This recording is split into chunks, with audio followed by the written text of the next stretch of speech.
பொழியாகி ஊனாகி புகிராகி உண்மையுமாய் இன்மையுமாய் கோனாகி யான் எனது என்று அவரவரை கூத்தாட்டுவானாகி நின்றாயை என் சொல்லி வாழ்த்துவனே. எல்லாம் அல்ல திருவருளும் குருவருளும் துணை நிற்க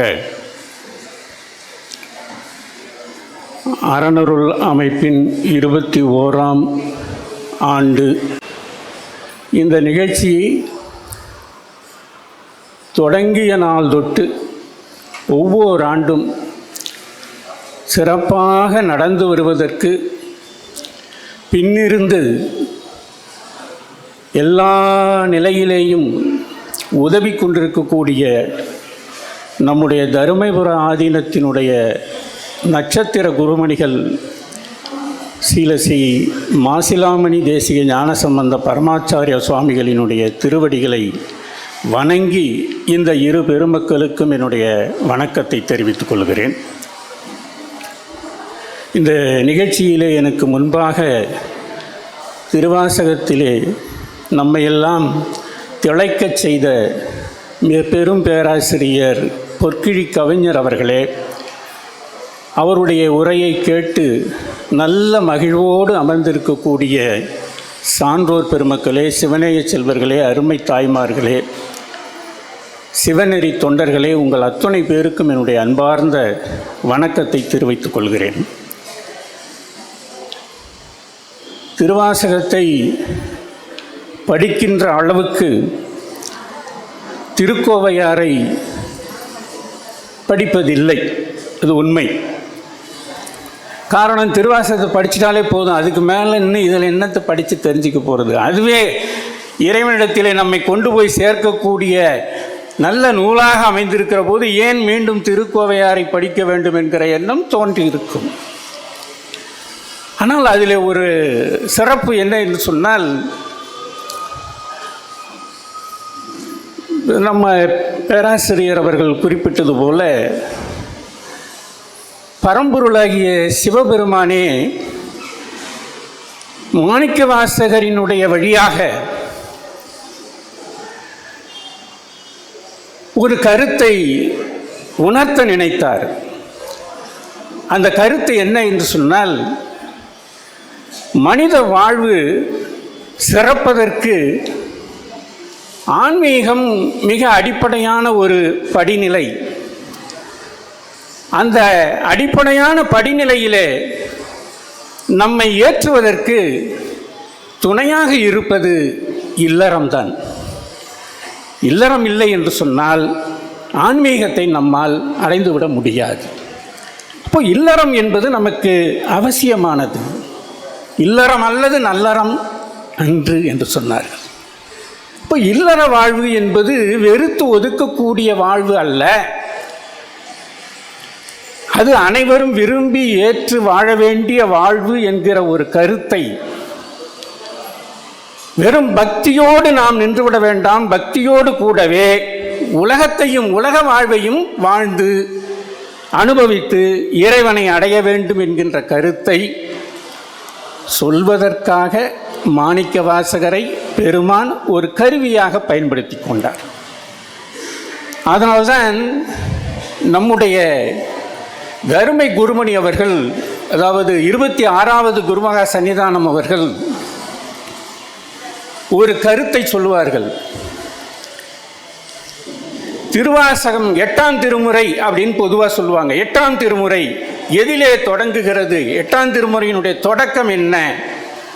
8ஆம் திருமுறையினுடைய நிறைவு பகுதி என்ன என்று கேள்வியாக கேட்டுவிட்டு ஒரு பதிலை சொல்வார்கள். 8ஆம் திருமுறை நமசிவாய என்று தொடங்குகிறது, அது ஊதியமே என்று முடிகிறது. அதாவது நமசிவாய என்பதுதான் உயிர்க்கு ஊதியம் என்று நம்முடைய 26வது குருமகா சன்னிதானம் அவர்கள் 8ஆம் திருமுறை பற்றி பேசும்போதெல்லாம் இந்த கருத்தை சொல்லியே பேசுவார்கள். நமச்சிவாய தான் உயிர்க்கு ஊதியம். இதை சொல்லுவது 8ஆம் திருமுறை. இது 26வது குருமகா சன்னிதானம் அவர்களினுடைய அருள்வாக்கு. அவர்கள் தேர்ந்து தெளிந்து நன்றாக உணர்ந்து அனுபவத்திலே கண்ட உண்மையைத்தான் அறவுரையாக சொல்வார்கள். அது மாதிரியாக சொன்ன ஓர் அறவுரை தான் திருவாசகம் 8ஆம் திருமுறை என்று சொன்னால் நமச்சிவாய என்பது உயிர்க்கு ஊதியம். அப்படிப்பட்ட ஒரு நூல். அதில் ஒரு சிறப்பு நம்ம எல்லாருக்குமே தெரிந்த செய்தியாக கூட இருக்கலாம். நம்முடைய பழைய தமிழ் நூல்கள் எல்லாம் அச்சிலே வருவதற்கு முன்பாக அச்சிடப்பட்ட நூல் திருவாசகம்தான். தேவார நூல்கள் அச்சிடப்படுவதற்கு முன்பாக அச்சிடப்பட்ட நூல் திருவாசகம்தான். 1835 திருவாசகம் வெளிவந்தது. 1841 திருக்கோவையார் வெளிவந்தது. இந்த 2 நூலும் வெளிவந்த பிறகுதான் தேவார நூல்கள் பதிப்பிலே வந்தன, அச்சிலே வெளிவந்தன. 1841 திருக்கோவையாரினுடைய பாட்டு மட்டும் வெளிவந்தது. அதை புதுச்சேரியை சேர்ந்த நயனப்ப முதலியார் என்பவர் தான் பதிப்பித்தார். அப்படிப்பட்ட அந்த நூலை உரையோடு, இந்த நூலுக்கு உரை எழுதியிருக்கிறார்கள். அந்த உரை எழுதியவர் யார் என்று கூட தடுமாற்றம் நிலவியது. 1860 யாழ்ப்பாணத்து நல்லூர் ஆறுமுக நாவலர் அவர்கள் இந்த நூலை உரையோடு பதிப்பித்தார்கள். அப்படி பதிப்பிக்கும் பொழுது மாணிக்கவா சுவாமிகள் அருளி செய்த திருச்சிற்றம்பல கோவையாரும் நச்சினார்க்கினியர் உரையும் என்ற தலைப்பிலே அதை பதிப்பித்தார்கள். ஆனால் கொஞ்ச காலம் வரைக்கும் பதிப்பித்தவங்க எல்லாம் திருச்சிற்றம்பல கோவையார் என்று சொல்லக்கூடிய இந்த திருக்கோவையார் நூலுக்கு உரை எழுதியவர் நச்சினார்க்கினியர் என்று நினைத்து கொண்டிருந்தார்கள். 1922 தான் இந்த உரை பேராசிரியர் என்கின்ற ஒருவரால் எழுதப்பட்டிருக்கிறது. 1860 ஆறுமுக நாவலர் நூலை வெளியிட்டாரே, அப்போ வெளியிடும்போது அந்த நூலுக்கு ஒரு முன்னுரை போல பாயிரம் என்று, அந்த சிறப்பு பாயிரம் என்று சொல்வார்கள் தமிழிலே. அந்த நூலை எழுதியவர் யார், ஏன் எழுதினார், அது உரை நூலா தனி நூலா என்பதை பற்றிய செய்திகளை எல்லாம் சொல்லக்கூடிய ஒரு பகுதி தான் அந்த சிறப்பு பாயிரம். அதை திருவாவடுதுறை ஆதீன தம்பிரான் சுவாமிகளாக இருந்த தாண்டவராய சுவாமிகள் அந்த சிறப்பு பாயிரத்தை எழுதியிருக்கிற பொழுது அதிலே மாணிக்கவாசகர் என்கிற பெயரை திருவாத ஊரடிகளுக்கு சிவபெருமான் தான் சூட்டினார் என்கிற செய்தியையும் சொல்லுவார். திருக்கோவையார் என்கின்ற இந்த நூலுக்கு நச்சினார்க்கினியர் தான் உரை எழுதினார் என்பதையும் சொல்லுவார். அப்போ 860 ஒரு 60 ஆண்டு காலம் திருக்கோவையாருக்கு உரை எழுதியவர் நச்சினார்க்கினியர் என்கிற கருத்து தான் தமிழ் உலகத்திலே நிலவி வந்தது. பிறகுதான் அது பேராசிரியர் என்பவருடைய உரை என்று உணரப்பட்டது, நன்கு கண்டு அறியப்பட்டது. இதெல்லாம் எதுக்கு நாம் இந்த நேரத்தில் சொல்லணும் என்று நீங்கள் நினைக்கலாம். ஏன்னா இவ்வளவு பேர் வந்திருக்கிறீங்க. நம்முடைய தருமபுர ஆதீனம் எல்லா திருமுறை நூல்களையும் உரையோடு வெளியிட்டிருக்கிறது. அந்த உரை நூல்கள் 12 திருமுறைக்கு உரையோட நூல் வெளியிட்டிருக்கிறாங்க. அந்த நூல்களை நிறைய பேர் வாங்கி வச்சிருக்கிறோம். பல சைவ அன்பர்களுடைய வீடுகளிலே அந்த நூல் இருக்கிறது. அன்றாடம் அதை மலரிட்டு வழிபாடு செய்கிற அன்பர்களும் இருக்கிறார்கள். அதிலிருந்து ஏதாவது ஒரு நூலை எடுத்து திருமுறையை படனம் செய்யக்கூடிய அன்பர்களும் இருக்கிறார்கள்.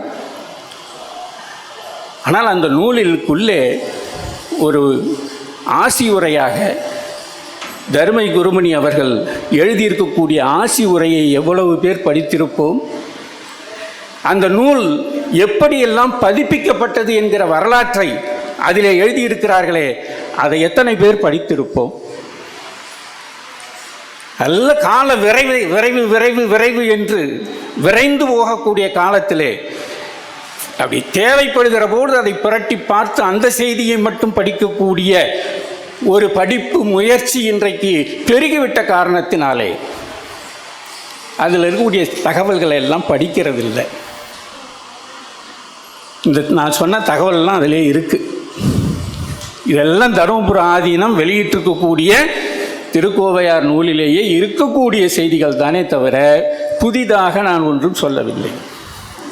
இவையெல்லாம் நம்மிடம் இருக்கின்றன என்பதை நாம் தெரிந்து கொள்வதற்கு ஒரு கூட்டம் போட வேண்டியிருக்கு, ஒரு நிகழ்ச்சி நடத்த வேண்டியிருக்கு. அந்த நிகழ்ச்சி மூலமாக நாம் இவற்றை சொல்ல வேண்டி இருக்கிறது. பரவாயில்லை, ஒரு வாய்ப்பு தானே, இப்பொழுதாவது நாம் அறிந்து கொள்வதற்கு ஒரு வாய்ப்பு கிடைத்திருக்கிறது அல்லவா. அதற்காக அறனருள் திரு சாமி தண்டபாணி அவர்களை நாம் அனைவரும் போற்றி பாராட்ட வேண்டும். 21 வருஷமாக இதை செஞ்சிட்ருக்கிறார்.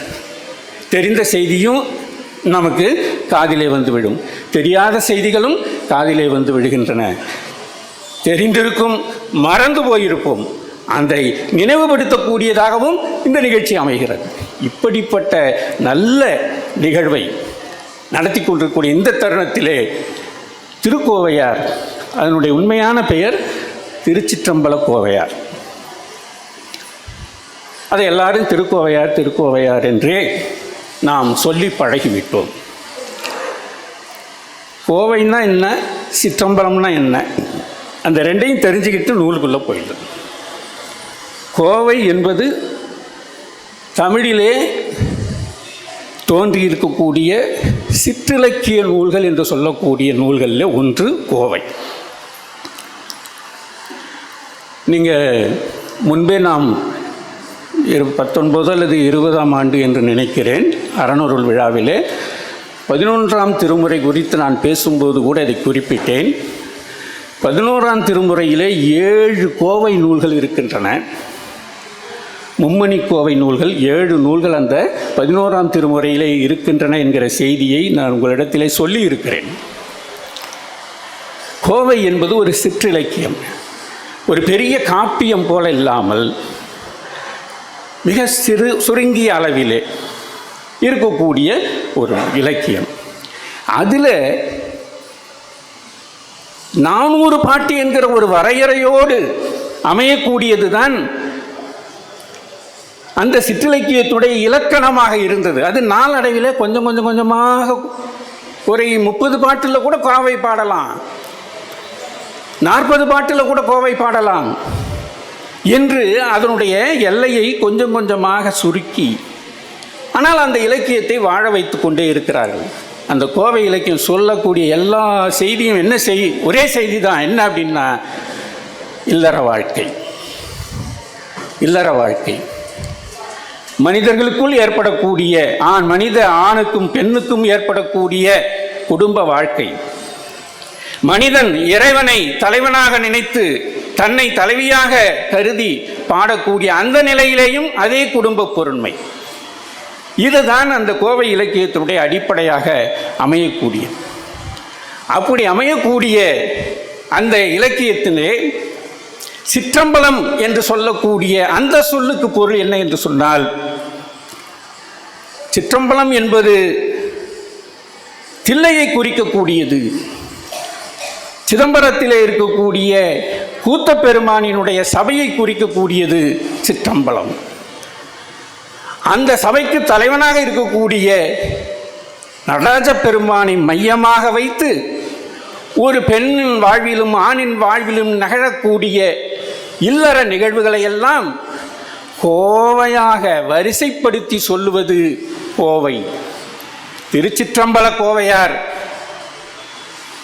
சிற்றம்பலத்து தலைவனை மையமாக வைத்து, அந்த எல்லையை வைத்து, அந்த ஊரை வைத்து, அந்த பெருமானினுடைய அருளை வைத்து, அவன் எப்படியெல்லாம் உயிர்களுக்கு அருள் புரிகிறான் என்கிற செய்தியை சொல்லி, அவனுடைய தனித்தன்மைகள் என்ன என்பதையெல்லாம் சொல்லிவிட்டு, அப்படிப்பட்ட ஊரிலே வாழுகிற இந்த பெண்ணை,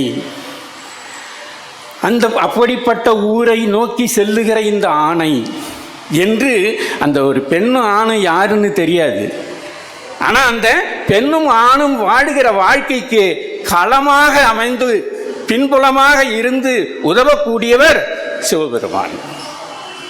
அதனால்தான் மணிவாசக பெருமான் மூலமாக இல்லற வாழ்க்கையினுடைய சிறப்பை உணர்த்த வேண்டும் என்பதற்காக இந்த செய்தியை சொன்னார். தமிழ் என்கின்ற சொல்லுக்கே அகம் என்று பொருள் உண்டு. மணிவாசக பெருந்தகையும் கூட ஒரு இடத்திலே அம்மானையிலே சொல்லுவார், தன்னார் தமிழளிக்கும் தன்பாண்டி நாட்டானை என்று சொல்வார். தன்னார் தமிழ் என்கின்ற சொல் குளிர்ச்சி பொருந்திய தமிழ் என்று நமக்கு மேம்போக்காக பொருள் தந்தாலும் கூட மனித வாழ்க்கையை குளிர்விக்கக்கூடிய அகப்பொருளை சொல்லுகின்ற தமிழ். காதல் வாழ்வை, குடும்ப வாழ்வை நமக்கு சொல்லக்கூடிய ஒரு நூல் கோவை. அதுதான் திருச்சிற்றம்பல கோவையாருடைய அடிப்படை. உருக உருக பாடிய அந்த பக்தி பாடல்களுக்கு மத்தியிலே வாழ்க்கையை எப்படியெல்லாம் ஆணும் பெண்ணும் எதிர்கொண்டு வாழ்கிறார்கள் என்பதை பற்றிய செய்தியை சொல்லுகிறார். அப்படி சொல்லுகிற போது வெறுமனே வாழ்க்கையை பற்றி மட்டுமே சொன்னால் எப்படி இருக்கும்? வாழ்வுக்கு ஆதாரமாக அமைகின்ற இறைவனை, இறைவனினுடைய தன்மைகளை, இறைவன் உயிர்களுக்கு செய்யக்கூடிய கருணையை பின்புலமாக வைத்து பாடினால்தானே வாழ்வு சுவைக்கும்.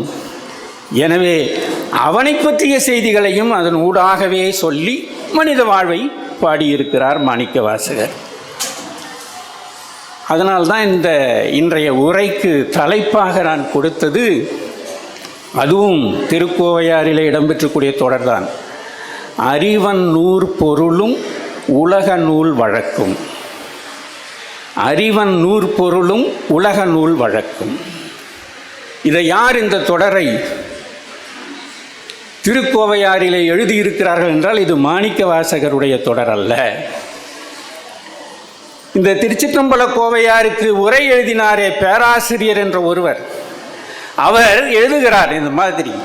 முதல் பாட்டை சொல்லிட்டு உடனே இந்த பாட்டு என்ன சொல்லுகிறது என்றால் என்று ஒரு கேள்வியை எழுப்பிக்கொண்டு வரிசையாக நம்முடைய வாழ்க்கை முறையை எல்லாம் சொல்லி, மாணிக்கவாசகர் இறைவனையும் உணர்ந்தவர், வாழ்வையும் உணர்ந்தவர். எனவே அவர் செம்புலச் செல்வர், அறிவினுடைய நிலைக்களமாக விளங்கக்கூடிய பெருமான். அவர் இந்த நூலை அறிவன் நூற் பொருளும் உலக நூல் வழக்கும் என 2 வகையாக சொல்ல வேண்டும் என்று முடிவு செய்துவிட்டார் என்று அந்த பேராசிரியர் உரையிலே குறிப்பிடுவார். அறிவன் நூற் பொருளும் உலக நூல் வழக்கும், இதுதான் தலைப்பு. அறிவன் நூற் பொருள் என்றால் என்ன? அறிவன் என்பவன் யார்? பெரிய கேள்விதானே. பழைய காலத்தில் தமிழ் இலக்கணம் சொல்லியது, அறிவன்னா யார் அப்படிங்கிறதுக்கு தொல்காப்பியம் சொல்லியது, மறுவில் செய்தி மூவகை காலமும் நெறியின் ஆற்றிய அறிவன் தேயமும் என்று சொல்லியது. மறுவில் செய்தி தவறான செய்தி அல்ல, தவறில்லாத உண்மை செய்தியை, குற்றமில்லாத செய்தியை, மூவகை காலத்துக்கும் பொருந்தக்கூடிய செய்தியை. கடந்த காலத்திலேயும் அது நிலை பெற்ற உண்மையாக இருந்திருக்கும், இப்பொழுது நிகழ்காலத்திலேயும் அது ஏற்றுக்கொள்ளக்கூடியதாக இருக்கும், இனி வருங்காலத்திலேயும் அந்த செய்தி உண்மையாக இருக்கும். எனவே மறுவில் செய்தி மூவகை காலமும் ஏற்றுக்கொள்ளும்படியாக நெறியின் போற்றிய சரியான வழியிலே அதை எடுத்து சொன்னவன் அறிவன், ஞானி. அந்த ஞானியாக விளங்கக்கூடியவர் யார்? சிவபெருமான் தான். அவர்தானே ஞானத்தை நமக்கெல்லாம் போதிக்கின்றார். அந்த ஞானத்தை போதிக்கக்கூடிய அந்த ஈசனினுடைய இயல்பை சொல்லக்கூடிய நூல் அறிவன் நூல். ஈசனினுடைய இயல்பை சொல்லுகின்ற நூல் என்பதனாலே இதற்கு அறிவன் நூல். அந்த பொருளை சொல்வதால் இதற்கு அறிவன் நூற் பொருள் என்று பெயர். இது அறிவன் நூற் பொருள். அறிவன் நூற் பொருளை பற்றிய செய்தியை ஒரு பகுதியாகவும், உலக நூல் வழக்கு என்கிற செய்தியை ஒரு பகுதியாகவும், 1-2 எடுத்துக்காட்டு. இங்கேருந்து நீங்கள் வந்துட்டு இந்த பேச்சை கேட்டுட்டு போகும்போது ஏதாவது ஒரு செய்தியை தெரிந்து கொண்டு போக வேண்டும் என்பதற்காக மிக எளிமையாக, ஏன்னா அதை யாரும் அதிகமாக படிக்கிறதில்லை. ஒரு காலகட்டத்தில் நான் கேள்விப்பட்டிருக்கிறேன், நம்முடைய சமய பிரச்சார நிலையத்தில் பெரும் பேரறிஞர் திரு நாரா முருகவேல் ஐயா அவர்கள் இந்த நூல்களுக்கெல்லாம் உரை சொல்லி பாடமாக வகுப்பாக எடுத்து நடத்தியிருக்கிறார்கள் என்கிற செய்தியை எல்லாம் பழைய ஏடுகளை படிக்கிற பொழுது நான் அறிய முடிகிறது. அது மாதிரியாக ஒரு தக்க ஆசிரியரை வைத்து அதை நூலாக பாடமாக நாம் படிக்கின்ற போது என்னுடைய நுட்பங்கள் எல்லாம் நிறைய தெரிந்து கொள்ளலாம். இன்றைக்கு இந்த அறிவன் நூற்பொருள் என்கின்ற அந்த செய்தி எதை சொல்லுகிறது? அறிவன் நூற்பொருள் என்கிற அந்த தொடருக்கு பொருள் என்ன என்று சொன்னால், அறிவனாகிய இறைவன், அவன் நிறைந்திருக்கக்கூடிய, கலப்பின்றி நிறைந்திருக்கக்கூடிய இந்த உயிர், அவன் எங்கும் நீக்கமற இடம்பெற்றிருக்கக்கூடிய இந்த உலகம். அப்போ ஞானத்தை போதிக்கக்கூடிய இறைவனும், ஞானத்தை அவனிடத்திலே இருந்து பெறுகின்ற உயிர்களும், அந்த உயிர்கள் தங்குகின்ற இந்த உலகம். அப்படியானால் இதனுடைய பொருள் என்ன? அறிவன் நூற்பொருள் என்ன என்றால் அது ஒரு சிவாகம பொருள், முப்பொருளினுடைய இயல்பை சொல்லக்கூடிய ஒரு நூல். திருக்கோவையார் அல்லது திருச்சிற்றம்பல கோவையார் என்பது அறிவன் நூற்பொருள் என்று சொல்லக்கூடிய சைவ சித்தாந்த செம்பொருளை சொல்லக்கூடிய நூல். அதுவும் இந்த நூலிலே இடம்பெற்றிருக்கிறது. அப்படி என்ன இடம்பெற்றிருக்கிறது என்றால், நம்ம பேராசிரியர் அவர்கள் பேசுகிற போது சொன்னார்கள், நமச்சிவாய வாழ்க, நாதன் தாள் வாழ்க. நாதன் என்று சொன்ன உடனேயே நாம் தெரிந்து கொள்ள வேண்டிய ஒரு செய்தி, அவன் ஒருவன்தான் என்பது. அவன் ஒருவன்தான், இறைவன் என்பவன் ஒருவன்தான். அந்த ஒருவன்தான் என்பதை நம்முடைய மணிவாசக பெருந்தகை மிக அழகாக சொல்லுவார் ஒரு பாட்டில். நான் முழு பாட்டையும் நான் சொல்லலை, நேரம் இல்லை. யாவையுமாம் ஏகத்து ஒருவன், யாவையுமாம் ஏகத்து ஒருவன். அவன் ஒருவன், ஒப்பற்றவன், அவன் ஏகன், அவன் ஒருவன் தான், வேறு யாரும் கடவுள் இல்லை. அவன் என்னவாக இருக்கிறான்? அவன் யாவையுமாக இருக்கிறான்.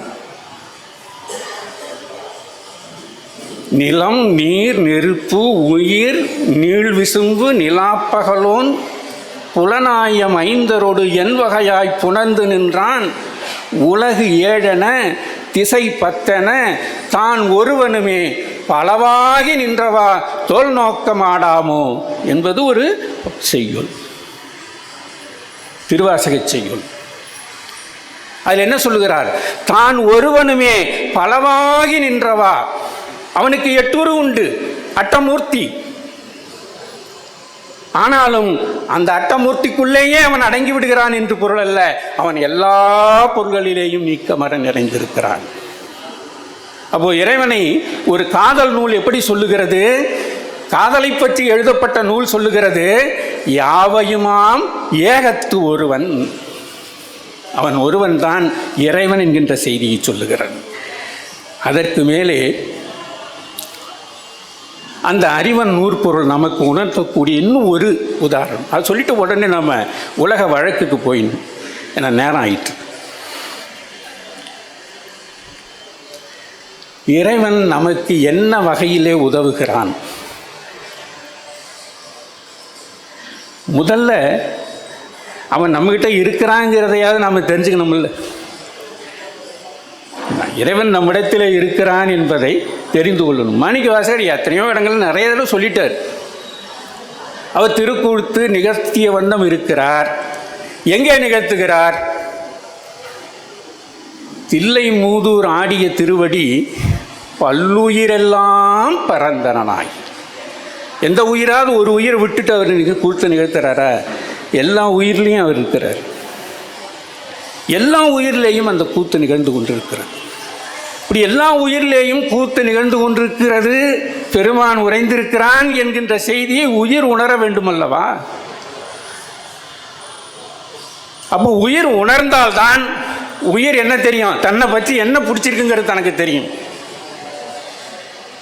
அதனால்தான் நம்ம குருஞான சம்பந்தருடைய பாடல் வரும், என்னை அறிவென்றான். அந்த பாடலில் சொல்லுவார், என் அறிவில் ஆனந்தம் தன்னை சிவன் என்றான். உயிர் என்பது அறிவுடைய பொருள். அந்த உயிருக்கு மகிழ்ச்சியை தரக்கூடியது இறைவன். அவன் உயிரோட கலந்திருக்கிறான். அவன் கலந்திருக்கிறாங்கிறத தெரியாமல் இருக்குதில்ல, இதை மறைத்ததுவே பாசம் என்றான். இதை நாம் தெரியாமலேயே இருந்துக்கிறோம்ல, அதுதான் நம்மை பிடித்திருக்கக்கூடிய பாசம். அது நம்மை மறைத்திருக்கிறது.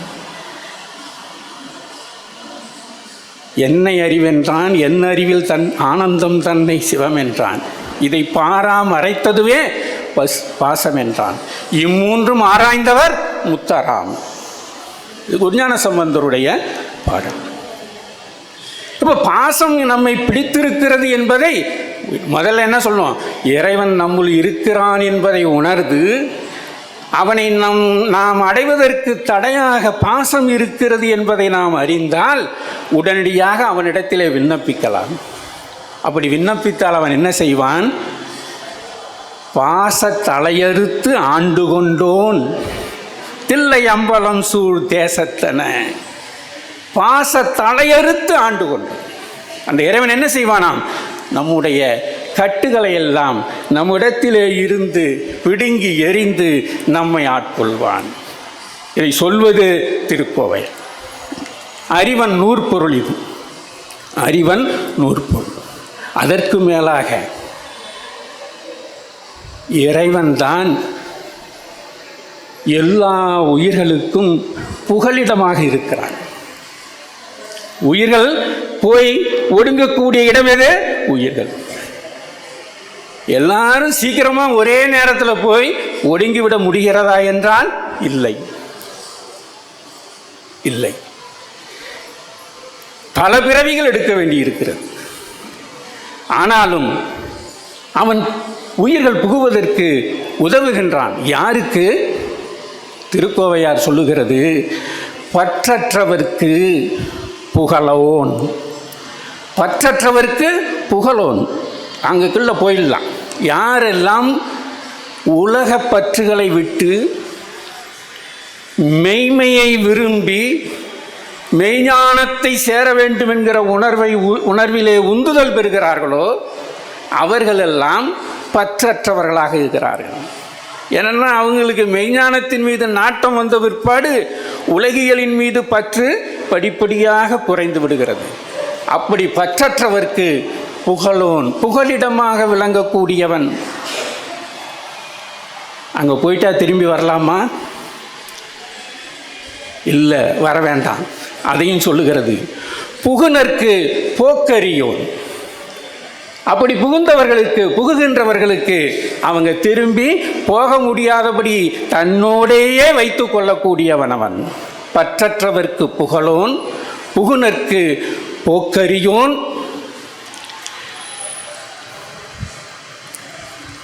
பெரும் புகழத்தக்கோன்.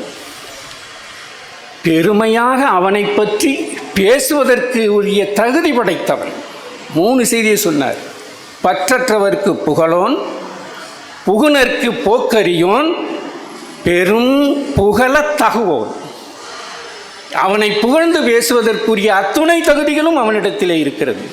அப்படிப்பட்ட அந்த இறைவன், அவன் எழுந்தருளி இருக்கக்கூடிய சோலைகள் சூழ்ந்த தில்லை, அங்கே இருக்கக்கூடிய அன்னப்பறவைகள் அவையெல்லாம் மீனை உண்டுவிட்டு தம்முடைய படுக்கை உரிய சேக்கை என்று சொல்லக்கூடிய படுத்து உறங்கக்கூடிய இடத்திற்கு அவை சென்றன என்ற செய்தியை சொல்லுகிற பொழுது இறைவன் பற்றற்றவர்க்கு புகழோனாக, புகுனர்க்கு போக்கு அறியோனாக, பெரும் புகழத் தகவோனாக அவன் விளங்குகின்றான் என்ற அந்த செய்தியை சொல்கிறார்.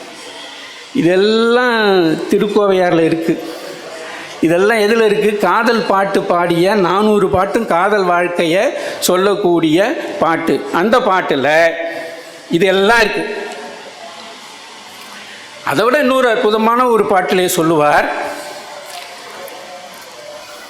இறைவனினுடைய இப்போ நாம் என்னென்ன குணங்கள் எல்லாம் சொல்கிறோம்ல, என் குணத்தான் என்றெல்லாம் சொல்கிறோம்ல, அதில் மிக அடிப்படையாக ஒரு 4 குணத்தை நம்முடைய மணிவாசக பெருந்தகை சொல்லுவார். மூப்பான், இளையவன், முன்னவன், பின்னவன். இதனால் மூப்பான், இளையவன், முன்னவன், பின்னவன். அதற்கு பேராசிரியர், இந்த திருக்கோவையாருக்கு உரை எழுதிய பேராசிரியர் சொல்வார், எல்லா உடம்புகளுக்கும் முன்னாக தனது இச்சையால் தன்னுடைய விருப்பத்திற்கு ஏற்ற திருமேனியை பெற்றதனாலே அவன் மூப்பான். அவன் மூப்பான் என்றால் என்ன பொருள்? உங்களுக்கும் எனக்கும் தாயின் வழியிலே கருவாக அமர்ந்து இந்த மனித பிறவி கிடைத்தது, மானுட உடம்பு கிடைத்தது. ஆனால் அவனுக்கு அந்த நிலை இல்லை. அவன் என்ன உருவத்தை எடுக்க வேண்டும் என்று விரும்புகிறானோ அந்த உருவத்தை அவன் எடுத்துக்கொள்வான். எப்போ எடுப்பான்? எப்போ வேணாலும் எடுத்துக்கலாம். முன்னாலேயே எடுத்துக்கிட்டான். எல்லோருக்கும் முன்பாக, உயிர்கள் எல்லாம் உடம்பை வடிவெடுப்பதற்கு முன்பாக அவன் வடிவெடுத்தவன். அதனால் மூப்பான். இளையவன், இந்த இறைவனுக்கு பின்னாலே தோன்றியவர்கள். நான் எப்படி பார்த்தா அவன் வயசானவனாக தானே இருக்கணும். அவன் தானே முதல்ல தோன்றினான். அதுக்கு பின்னால் தானே எத்தனையோ உயிர்கள் எல்லாம் வெவ்வேறு வடிவங்கள் எடுத்தன. தனக்கு பின்னே தோன்றிய எத்தனையோ உடம்புகள் எல்லாம் முதுமையை அடைந்தாலும் கூட, இவன் மட்டும் முன்னே தோன்றியிருந்தாலும் கூட இளையவனாக இருக்கிறான். எனவே அவன் இளையவன் என்று சொன்னார். அதற்கு அடுத்து முன்னவன், உலகம் தோன்றுவதற்கு முன்பாக தோன்றியவன் முன்னவன். உலகம் ஒரு காலத்திலே ஒடுங்கி மறைந்த பிற்பாடும் கூட மறையாமல் இருப்பவன் பின்னவன். பின்னும் இருக்கின்றான், முன்னும் இருக்கின்றான் என்று அந்த இறைவனினுடைய இயல்புகளை இந்த அறிவன் நூற்பொருள் என்கின்ற நிலையிலே மணிவாசக பெருந்தகை சொல்லி இருக்கின்ற அந்த தன்மையை நாம் பார்க்கிற பொழுது எவ்வளவு தூரம் ஒரு காதல் நூல். அதனால்தான் திருச்சிற்றம்பல கோவையாரை பற்றி சொல்லும்போது ஒரு பழைய பாட்டு சொல்லுவாங்க. இந்த நூலை என்னென்னு சொல்லலாங்கன்னு 4 பேர் பேசிக்கிறாங்க. அப்போ பேசும்போது ஒருத்தர் சொல்கிறாங்க, இதை ஆரணம் கான் என்பர் அந்தனர். இதை வேதம்னு சொல்லுவாங்கப்பா. அந்தனர்கள்லாம் இதை வேதம்னு சொல்லுவாங்க. யோகியர் அருமறையின் காரணம் கான் என்பர். யோகத்தில் இருக்கக்கூடியவர்களெல்லாம் ஆகமத்தின், யோகியர் ஆகமத்தின் காரணம் கான் என்பர். இது ஒரு ஆகம நூல் என்று சொல்வார்கள். காமுகர் காம நன்னூல் அதென்பர். ஆகா, இது நல்ல ஒரு காமசாத்திரம் மாதிரி ஒரு நல்ல நூல்பா இது. ஏனென்றால் இல்லற வாழ்க்கையில் ஈடுபடக்கூடிய ஆண் பெண் இருவரும் அடைகின்ற இன்பத்தை பற்றி விரிவாக பேசுகிற காரணத்தினாலே இது காம நூல் அப்படின்னு சொல்லுவாங்க. ஏரணம் கான் என்பர் என்னர். ஏரணம்னா தர்க்கம், லாஜிக்கு. இது ஒரு தருக்க நூல், அளவை நூல் என்று சொல்வார். யாரு? அந்த லாஜிஷியன்ஸ்லாம் அவன் சொல்லுவான். எழுத்தென்பர் இன்புலவோர். இதை புலவர்களிடத்தில் கொடுத்தால் மிக அற்புதமான இலக்கியம் ஐயா இது என்று அவர்கள் சொல்வார்கள். சீரணங்காய திருச்சிற்றம்பல கோவையை செப்பிடினே. திருச்சிற்றம்பல கோவையை சொல்லணும்னு சொன்னால் ஆரணங்கான் என்பர் அந்தனர், யோகியர் ஆகமத்தின் காரணங்கான் என்பர்,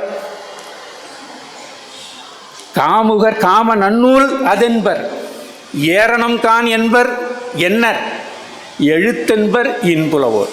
இப்படி பலவாறாக சிறப்பிக்கப்படுகின்ற இந்த நூலிலே தான் இறைவனினுடைய இப்படிப்பட்ட இயல்புகள் எல்லாம் காதல் பொருளை சொல்லுகிற போது சேர்த்து சேர்த்து சொல்லப்படுகின்றன. ஆதலால் தான் இதனை அறிவன் நூற்பொருள் என்று இதற்கு உரை எழுதிய பேராசிரியர் குறிப்பிட்டார். இது ஒரு அறிவன் நூற்பொருள். அறிவன் நூற்பொருள் என்றால் என்ன? ஆகமத்தினுடைய பொருள். ஆகமம் என்ன சொல்லுகிறது? முப்பொருள் உண்மையை சொல்லுகிறது. முப்பொருள் உண்மையை பேசுகின்ற நூல் திருக்கோவையார். அது மட்டும்தானே அது சொல்லுது? அதில் உலக நூல் வழக்கும் இருக்கிறது. அதிலே உலக மக்களினுடைய வாழ்க்கையிலே அன்றாடம் நாம் நடைபெறுகின்ற எத்தனையோ நிகழ்வுகளை எல்லாம் அதன் உள்ளே காணலாம். அதில் ஒரு நேரம் கருதி 2 செய்திகளை மட்டும் நாம் பார்க்கலாம். இது ஒரு காதல் நிகழ்வு. ஒரு பாட்டுமே ஒரு ஓரங்க நாடகம் மாதிரி இருக்கும். ஒரு சின்ன இந்த மேடையில் ஒரு ஆணும் பெண்ணையும் விட்டு மேடை ஏற்றி விட்டாக்க அவங்கள நடிக்க சொன்னால் அழகாக நடிச்சுருவாங்க. பெரும்பாலும் இது நம்ம வாழ்க்கையிலேயும் நடக்கக்கூடியதாக தான் இருக்கும். அந்த மாதிரியான ஒரு நிகழ்வை தான் இங்கே சொல்கிறார். ஒரு ஆணும் ஒரு பெண்ணும் ஒருவரை ஒருவர் சந்தித்து காதல் கொண்டார்கள். அந்த பெண்ணுக்கு இவன் தொடர்ந்து நம்மை காதலித்து கொண்டே இருக்கிறான், ஆனால் இன்னும் நம்மை திருமணம் செய்து கொள்வதற்கு முன் வரவில்லையே என்று அவளுக்கு வருத்தம். தோழியிடத்திலே சொல்லுகிறாள். உடனே தோழி சொல்லுகிறாள், நீ அவன் வரும்போதெல்லாம் சந்திக்கின்ற காரணத்தினால்தானே அவன் திரும்ப திரும்ப வந்துட்டுருக்கிறான். நீ அவனை பார்க்க விரும்பாத, நிறுத்திடு அப்படின்னு சொல்கிறான். உடனே இவர்கள் பார்க்க முடியாதபடிக்கு அவனை சந்திக்காமலேயே இருக்கிறார். ஆனால் அவன் விடாமல் வந்து கொண்டே இருக்கிறான். ஒரு கட்டத்தில் அவன் என்ன சொல்கிறான்? இந்த பெண்ணை நான் காதலிக்கிறேன், இவளை நான் சந்திப்பதற்கு நீ உதவ வேண்டும், இல்லை என்றால் நான் மடல் ஏறுவேன் அப்படின்னு சொல்கிறான். மடல் ஏறுதல்னால் என்ன அர்த்தம் அப்படின்னா, அது அந்த காலத்தினுடைய நடைமுறை, அந்த காலத்தில் இருந்தக்கூடிய இந்த பையனுடைய ஊர் கொஞ்சம் தொலைவில் இருக்கும், இந்த பெண்ணுடைய ஊர் வேறு ஒரு இடத்துல இருக்கும். தன்னுடைய ஊர்லேருந்து அந்த ஊருக்கு அவன் வந்து அந்த பெண்ணை பார்த்துட்டு போவான். அப்போது இந்த பெண்ணை சம்மதிக்க வைக்கிறான், அவன் மறுக்கிறான்.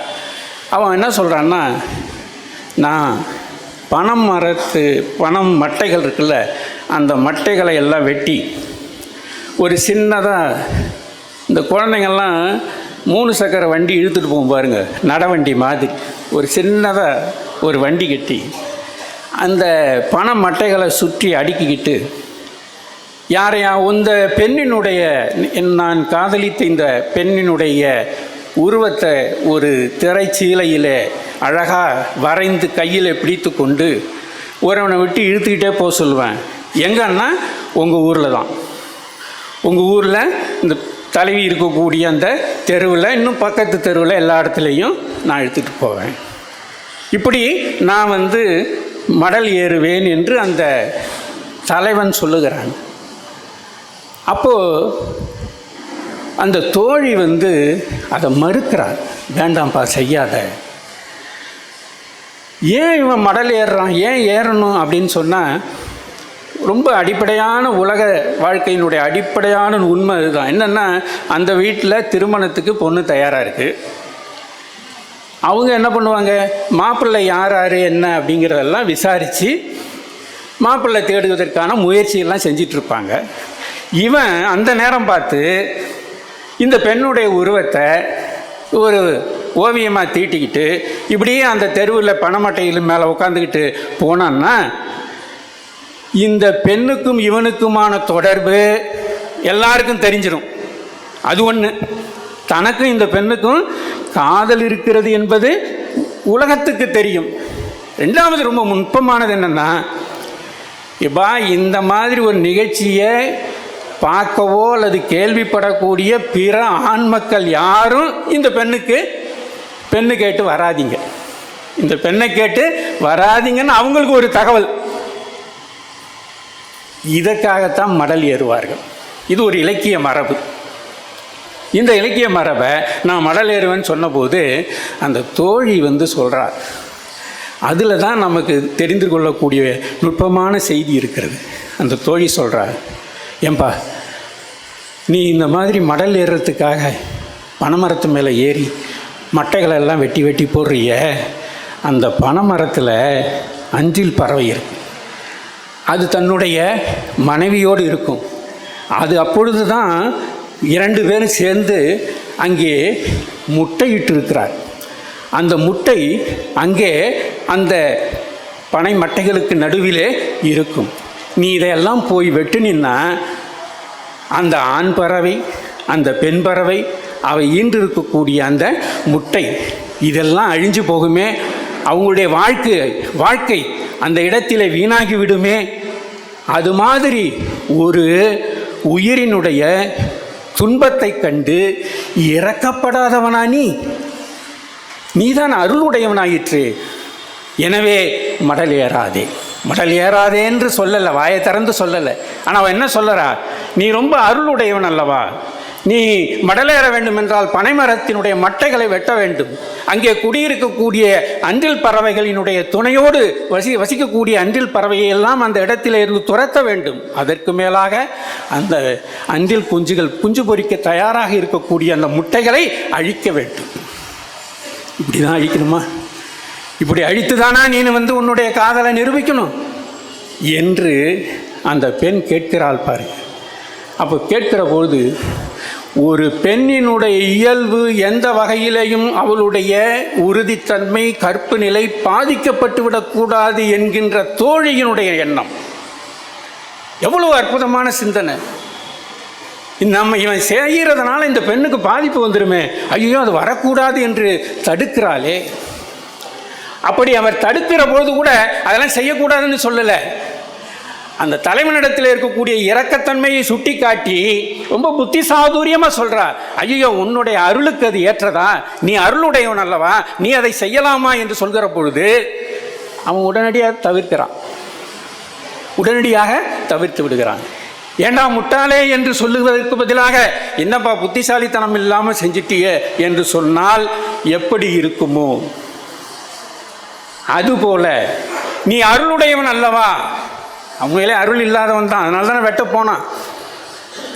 அருளுடையவன் அல்லவா என்று சொன்ன உடனேயே அவள் உடனே தடுத்து விட்டான். இதைத்தான் நாம் உலக நூல் வழக்கு என்று சொன்னார்கள். இன்னொரு எவ்வளோ நேரம்? 1 மணி ஆயிடுச்சா? சரி, 1 மணி ஆயிடுச்சு. ஆனாலும் இந்த ஒரு பாட்டை சொல்லிவிட்டு அதுக்கு பிறகு ஒரு பாட்டோடு நிறுத்தி கொள்ளலாம். என்ன இது? நடன் நாம் வணங்கும் தொல்லோன். நடன் யாரு? கூத்தாடுபவன், கூத்தன். நாம் வணங்கும் தொல்லோன். அவனது எல்லை நான்முகன் மாலரியா. அவனுடைய எல்லை எப்படிப்பட்டது, அளவு என்னங்கிறத நான்முகனும் திருமாலும் அறியாதது. எல்லை நான்முகன் மாலரியா கடனாம் உருவத்து. அவன் யார்? அரண், சிவபெருமான். அந்த தில்லை மல்லல் கண் ஆர்ந்த, அந்த தில்லை என்கின்ற வளம் வாய்ந்த அந்த ஊரிலே வளர்ந்திருக்கக்கூடிய பெண்ணைன்னா பனைமரம்னு அர்த்தம். 3 சுழின்னா பெண்ணை உடனாம் பெடையோடு, தனக்கு துணையாக இருக்கக்கூடிய பெண் பறவையோடு ஒன் சேவலும் முட்டையும் கட்டழித்து, அந்த சேவலையும் முட்டையையும் கட்டழித்து முற்றிலுமாக அழித்துவிட்டு மடல் நாம் புனைதரின், மடலை நாம் மேற்கொள்வோம் என்று சொன்னால் யார் கண்ணதோ மன்ன இன்னருளே, யாரிடத்திலே அருள் போய் சொல்வது, அது அருளாக இருக்குமா என்று கேட்கிறார். இப்படியாக உலக வழக்கை, உலகத்திலே ஒரு பெண் எப்படி தன்னுடைய கற்பு நிலை பெறாமல் வாழ்வதற்கு இன்னொரு பெண் துணையாக இருக்கிறாள் என்கிற செய்தியை, இது ஒரு சோறு தான் பதச்சோறு போல ஒரு பாட்டு. இது மாதிரியான நூல் திருக்கோவையார். அதில் ஒரே ஒரு பாடலை சொல்லி நான் நிறைவு செய்து விடுகிறேன். இப்போது நாமெல்லாம் படித்த செய்தி தான். சுந்தரர் திருவாரூரிலே பறவையாரை கண்டபொழுது எப்படி பார்த்தார் என்று சேக்கிழார் பாடியிருப்பார். கற்பகத்தின் பூங்கொம்போ, காமந்தன் பெருவாழ்வோ, பொற்புடைய புண்ணியத்தின் புண்ணியமோ, புயல் சுமந்து விற்குவலை பவளமலர் மதிபூத்த விரைக்குடியோ, அற்புதமோ சிவனருளோ அறியேன் என்று அதிசயித்தார். பெண்ணை பார்த்து எப்படி சொல்கிறாரு? சிவன் அருள் என்று சொன்னார். சிவனினுடைய அருளே வடிவமாக இங்கே வந்து நின்றிருக்கிறது என்று சுந்தரர் பறவையாரை சொன்னார்.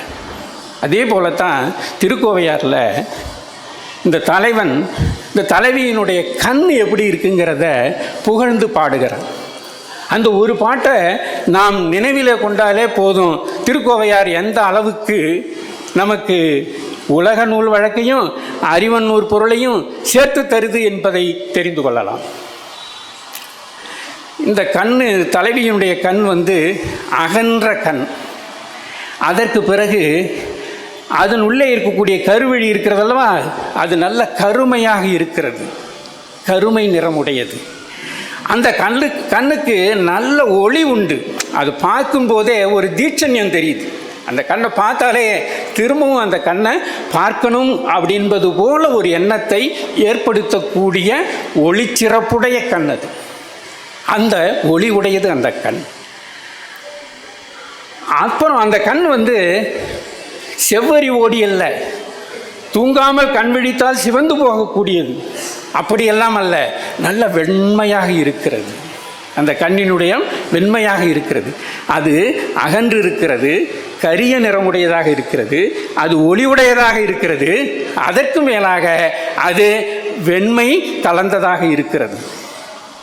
அதை விடவும் அந்த கண் காதளவு ஓடிய கண்ணாக, நீண்ட கண்ணாக, பெரிய கண்ணாக காட்சி தருகிறது. இதைத்தான் அந்த தலைவன் அந்த பெண்ணினுடைய கண்ணை பார்த்து அறிந்த செய்தி. அதை மாணிக்கவாசகர் எப்படி பாடுகிறார்?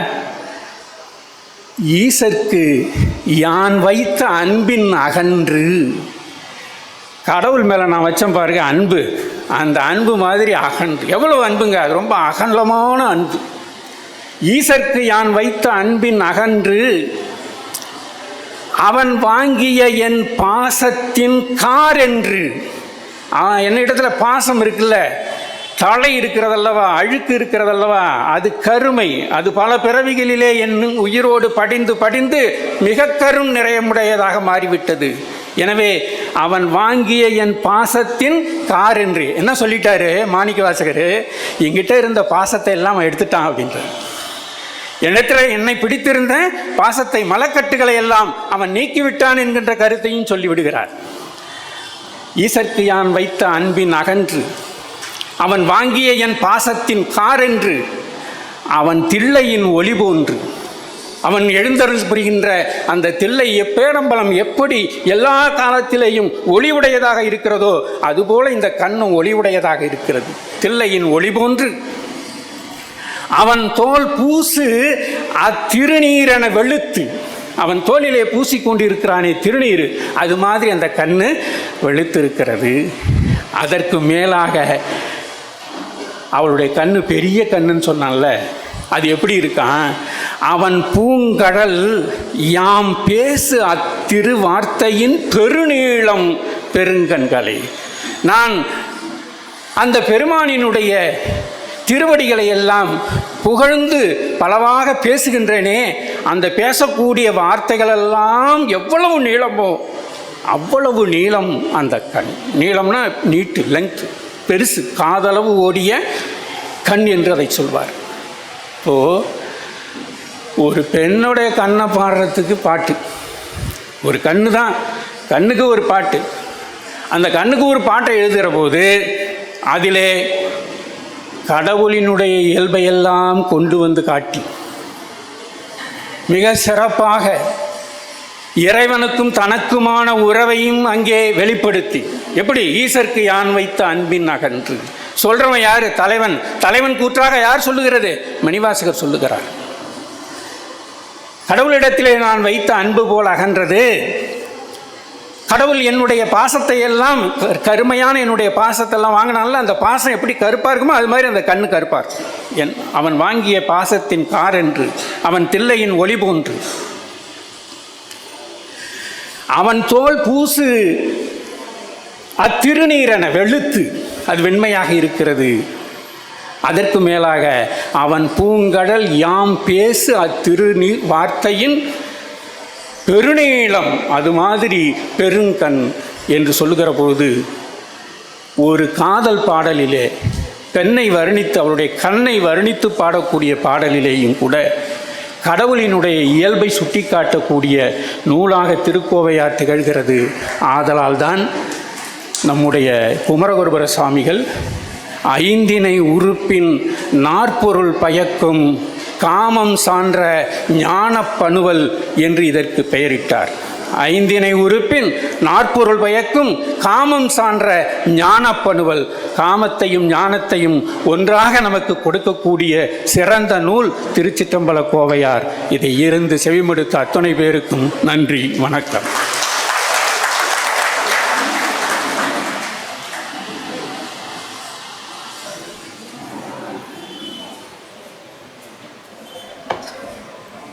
தர்மயாதீன புலவர் அருமை சகோதரர் முனைவர் திரு மாதவன் அவர்கள் அறிவன் நூற்பொருளும் உலக நூல் வழக்கும் என்று எடுத்துக்கொண்டு திருக்கோவரை பற்றி பல அரிய செய்திகள் எல்லாம் நமக்கு சொன்னார்கள்.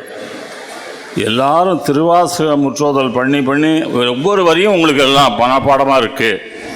ஆனால் இந்த திருக்கோவையார் என்பது கொஞ்சம் நெருடலாக இருப்ப நினைக்கிறோம். இல்லை, அது நெருடல் இல்லை, இது ஒரு ஞானப்ப நூல் என்று கடைசியில் நிறுவினார். அதான் அறிவன் நூல். இந்த உலக வழக்கத்தில் எப்படியெல்லாம் நாம் அன்றாடம் செய்கிறோமோ அதைத்தான் அதில் திருக்கோயிலில் சொல்கிறார். ஒன்றும் புதுசாக இல்லை, அதை படிக்க வேண்டிய நூல், பயனுள்ள நூல் என்று சொல்லி மிக அருமையான கருத்துக்களை சொல்லி கடைசியில் குமரகுருபரர் சொன்ன வார்த்தையை சொல்லி இது ஒரு ஞானப்ப நூல், எல்லோரும் படித்து பயன்பெற வேண்டும் என்பதை வலியுறுத்தி சொன்னதற்கு அவருக்கு நன்றியோடு அவரை பாராட்டி மகிழ்கிறேன்.